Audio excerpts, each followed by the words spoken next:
So welcome to this talk about the CCS TSI 2022 and what it contained. But no, it didn't, because it's been postponed and it's now hoped to be published this year in 2023. So what's in a TSI, or Technical Specification for Interoperability, and in this particular case, the Control, Command and Signaling one? Well, the main part of the document contains a set of high-level principles. It contains the responsibilities of the various parties. It scopes out the system, including defining the interoperable constituents. Those are the bits which have to work with other bits, and a whole load of processes for how you get things like approval or agree to changes, and how you bring the system into use. And the second part, that is the bit that tends to interest myself, is an annex which links to all of the technical details that are used to implement ETCS. And that's where the link comes to the subsets, the FISs and triple FISs, the other specifications. So why do we want to change the TSI? Or, well, perhaps when should we change it? Might be a better question given what's happened. Well, we want to change it when there are significant changes to the processes or the responsibilities. And for some time, there has been a lot of debate about how you make sure that an ETCS solution is compliant to the specifications and will work effectively in a railway situation. Particularly, how do you make sure that the onboard from supplier A will work with the trackside of supplier B, particularly if one or other of those is a slightly different version of the specifications. The other reason you may want to change the TSI is when we want to make significant changes to the technical elements. It is the main part of the document which authorizes the different versions of ETCS. So when we talk about baseline 2, 230D, or baseline 3, MR1, and baseline 3, R2, those are defined in the main part of the document, which links to the relevant technical elements.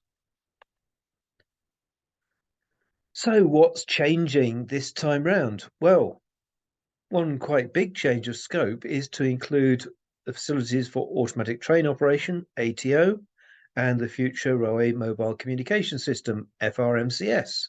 So that's quite a big change, and it's going to have an impact through quite a lot of the technical content of the specifications.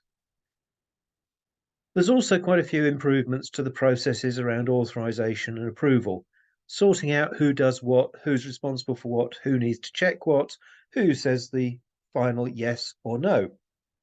So there's quite a lot going on there. And the other area is around how we manage the legacy versions, and particularly 230D, which was the first sort of legal version of it, often known as baseline 2. That's a little bit out of date now. And for some time, we've said that you can't install it on new trains. Well, now we're getting to the stage where we say you don't install it on the trackside either. The other bit is, what do we do about updates? So a little bit like your friends at Microsoft who have stopped updating Windows 7, Windows 8, and there's a question as to how much you keep updating older versions or providing the details of updates. Because as you move on, the new systems get further and further away, and keeping the old ones in step is getting tricky. So there's a little bit about that, and quite a big change being proposed about how older versions are managed in the future. So it's running late. Well, every project runs late, doesn't it? Well, yes. But actually, the most of the changes in the main part were agreed middle of 2022. There were some controversial things, but in all fairness, it got agreed quite easily. It's actually the technical changes which are proving complex.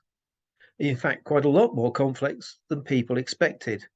And that's partly because the system is complicated, but also because getting a solution that everyone will accept has been a little bit challenging. And in fact, As I record this in early March 2023, some of those changes are still being debated. And the problem is that changes in one area can have an impact on changes in another area. And it's that knock-on effect that's sometimes causing grief. So what's going to be changed in the technical part? Well, it's all about changes to the subsets, the functional interface specifications, the FISs, the form fit functional interface specifications, the FISs, and the other technical specifications. And all of those changes are initiated by change requests recorded with ERA, the European Union Agency for Rail. And those change requests fall into three broad categories. There are items which are classed as errors because there is something wrong with the current specifications. There are enhancements, which are improvements to the current specifications, perhaps to add extra features or to make a feature more all-encompassing. And then there are the areas which are known as game changers, the really big, significant shifts in what the system is able to do, how it works, etc. So as any product, particularly a software product, is put into use, you find there are things that are not quite right, and you need to update the firmware or the software or whatever. And so anomalies have been discovered in all of the specifications that we've got. Sometimes these are ambiguities. A bit of text is meant to be read in one way, but it's possible for someone to read it in another way. And no surprise, but two people do misinterpret it sometimes. There may also be gaps in the specification. A little bit of information which is missing or a rule that is missing. Everyone knows what should be there, but it's just not written there. And less regularly, we find there are actually contradictions within the subsets. So one clause says something slightly different or even directly different to another clause. Now, it's quite often identified in lab environment where the suppliers are developing the next generation of their products. But sometimes it does actually come to light with the products being used. And that's particularly when you begin to have an onboard from one supplier and a trackside from another. And you find that although 99% of it works, there's just the odd little foible where perhaps the trackside uses a value of now to mean immediately in terms of distance, whereas the onboard is looking for a distance of 0. And when it gets to now, it just goes, oh, doesn't understand that, and ignores it. So those sort of things happen. Now, when we identify errors, then there needs to be a solution. And if the issue is something that would prevent the normal safe operation of the system, then ERA will publish those solutions early so that people can adopt them. And this is in the form of technical opinions. A group of experts, mainly from the supply industry, but with others from the ERTMS user group, will analyze the error and propose changes to the subset text. They will also look at what you could do to avoid the problem occurring, even if the system wasn't fixed.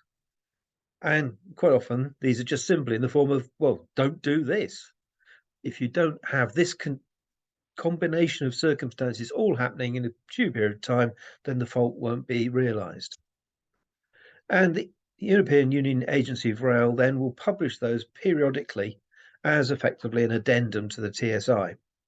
And that lists the errors and what are the agreed solutions.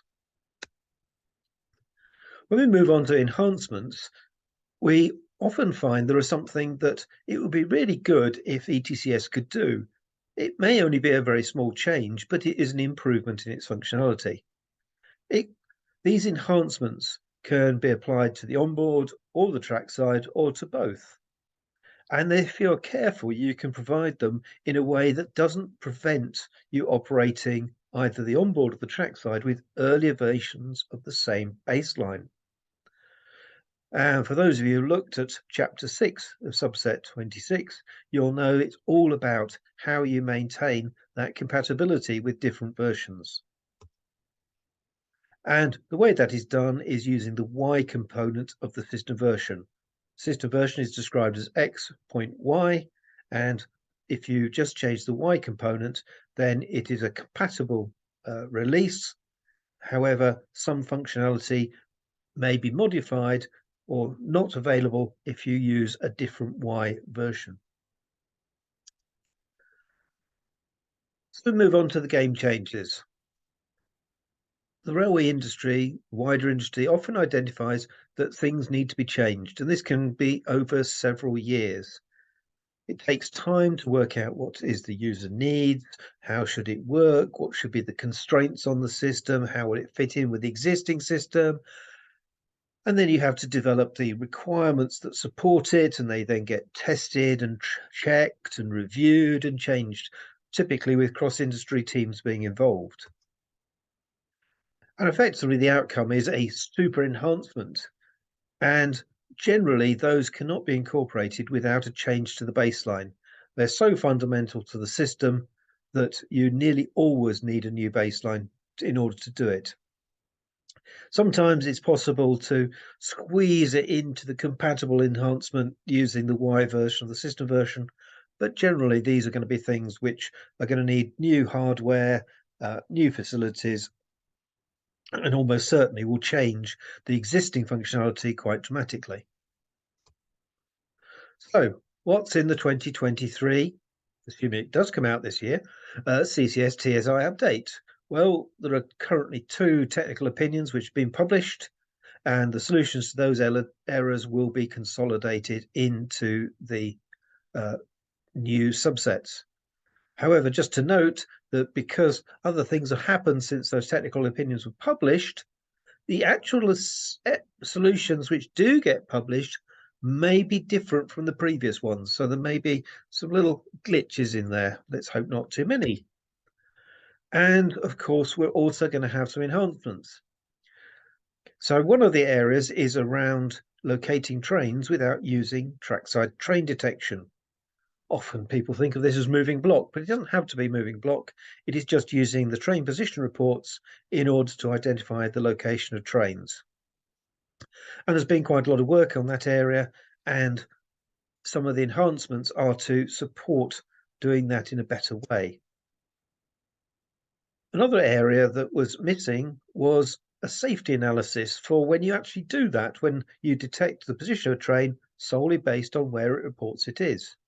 And that analysis has actually been quite dramatic in its impact, because it's been identified that relying on position reports needs certain other bits of information to be very high integrity. And that has then had a knock-on effect on several of the other enhancements and also some of the error solutions in the technical opinions and some of the errors. So that's quite a big item. Now, you may have noticed in some of my talks, I've talked about level 2, 3, or R. Well, one of the enhancements is to bring levels 2 and 3 together. For the trackside is the one that has to distinguish between level 2 and 3, but in terms of the interoperable part, then there is very little difference in the subsets between a train operating in level 2 and level 3. And particularly if you bring on board some of this support for using position reports, then you don't really need the distinction between level 2 and level 3 anymore. So the original proposal was to merge the two and to avoid confusion to call them level R. Now people seem to be debating again whether perhaps it would be better just to get rid of level 3 and just call both of them level 2. That is one that could run and I think that will go to the vote at the European Committee. There have also been ongoing issues around the braking model used in the onboard. This has been a bone of contention ever since ETCS started. How do you make a model which is safe and yet allows you to deliver an efficient and operable train service? And it was quite dramatically changed between baseline 2 and baseline 3, and there have now been some tweaks, particularly to what's called the conversion model, in order to make that brake model more applicable to railways as they operate, and particularly as we begin to mix passenger and freight trains and trains of different speeds on the same route. There's also a thing called a big metal mass. This is anything that's between the rails that is above the rail head level that's made of metal can affect the Belize reader.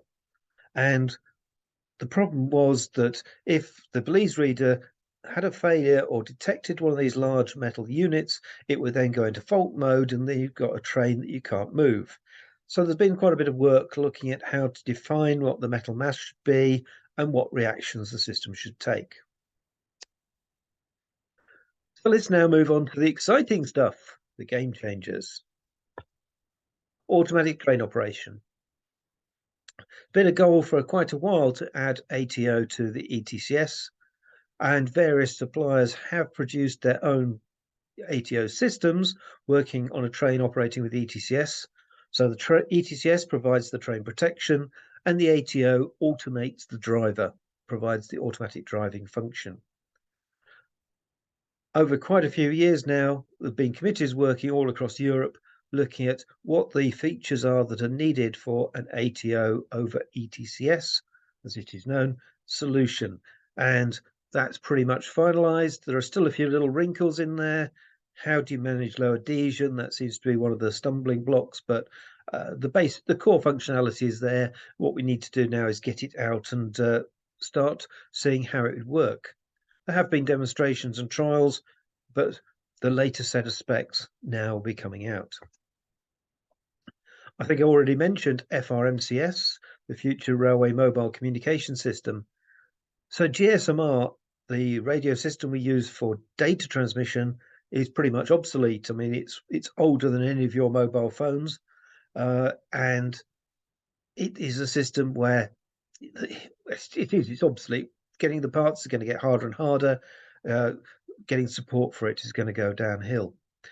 Also, the bearer channels that it uses are soon to be reallocated to other services by the European Frequency Management Group. I can't remember its name, but basically the people who look after the radio waves.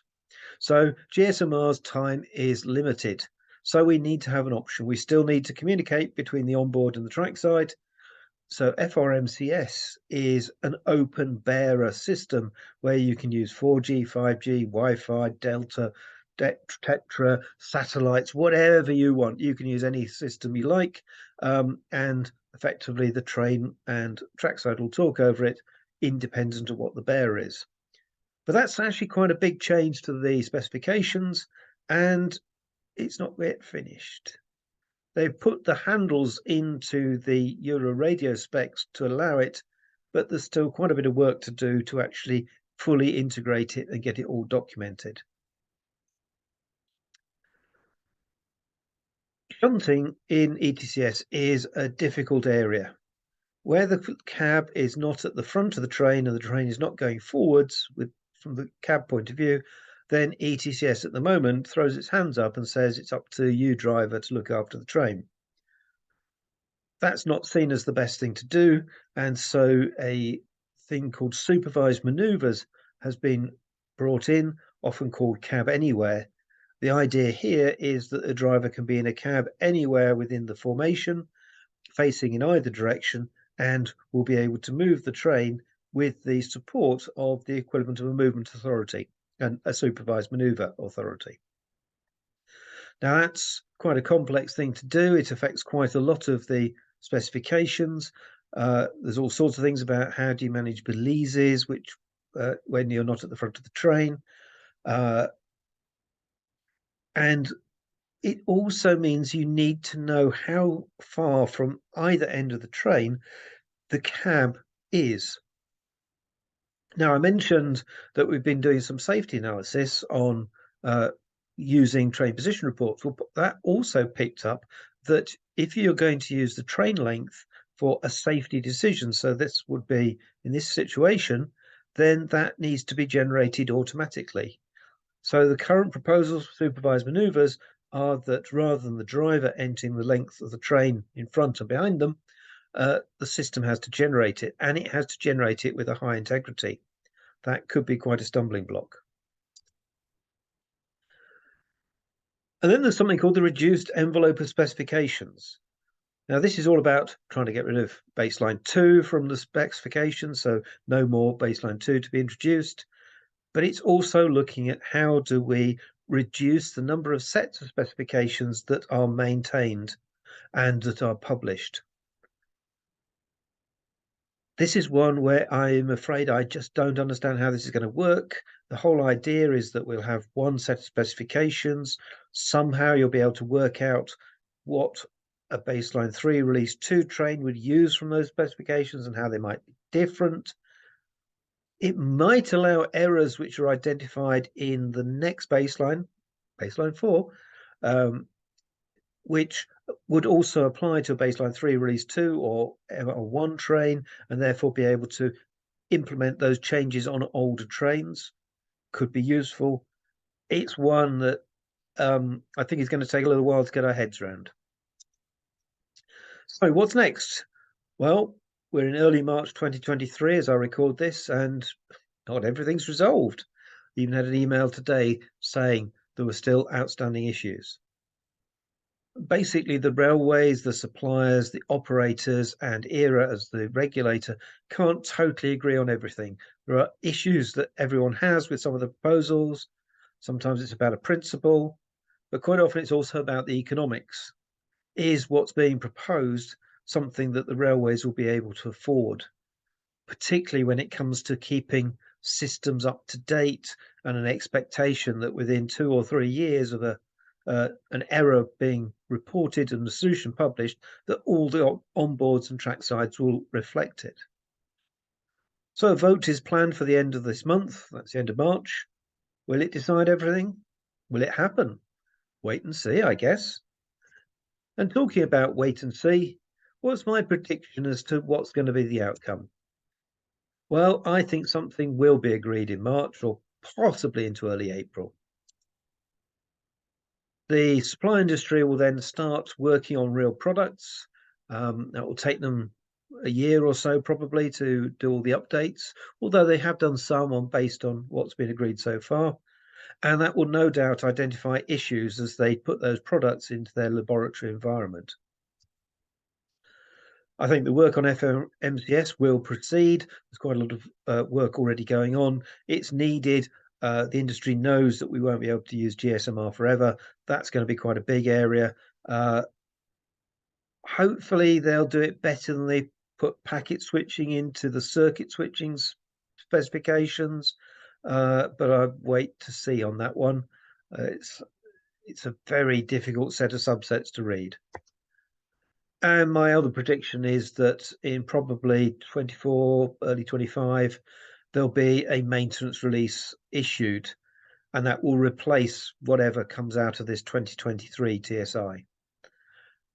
And the reason I say that is that what happened with baseline 3.